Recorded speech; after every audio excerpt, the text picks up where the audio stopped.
한국거래소가 코스닥 제약바이오 기업들의 포괄 공시 가이드라인 개정안을 발표했습니다. 1차 지표 공시를 의무화해서 정보의 혼선을 줄이겠다는 건데요. 그런데 업계에선 오히려 2차 지표가 문제가 됐을 경우 이를 감출 수 있는 구실이 될 수 있다는 우려가 나옵니다. 신용수 기자입니다. 거래소는 최근 코스닥 제약바이오 기업들을 대상으로 한 포괄공시 가이드라인 개정안을 발표했습니다. 5월 시행 예정인 이번 개정의 핵심은 임상시험 1차 지표의 공시 의무화입니다. 관련성이 높고 의약품의 효과를 직접 보여주는 1차 지표를 임상 관련 공시에 반드시 포함하도록 한 것입니다.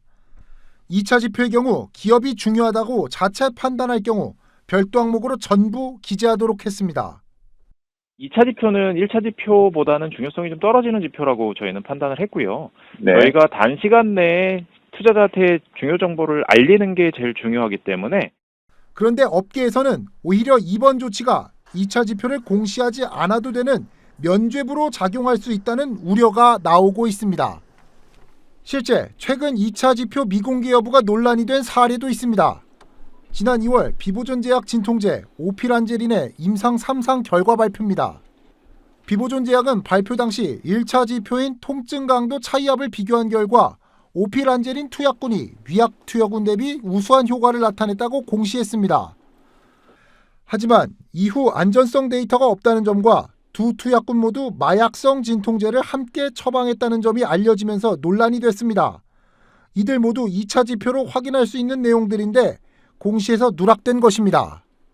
거래소 측은 제도팀 권고에 따라 1차 지표만 공시하면 돼 2차 지표 누락은 문제가 없다는 해명을 내놨고 비보존제약 측도 1차 지표만 공시해도 무방하다는 거래소 유권 해석에 따라 1차 지표만 발표했다는 입장을 밝혔습니다.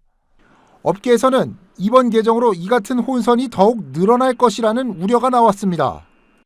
이번 사례도 그렇고 2차 지표가 안전성이나 다른 중요한 데이터를 담고 있는 경우가 꽤 있는데 앞으로 이를 악용해서 불리한 데이터를 숨길 수도 있을 것 같아서 이 부분을 보완할 필요가 있다고 생각합니다.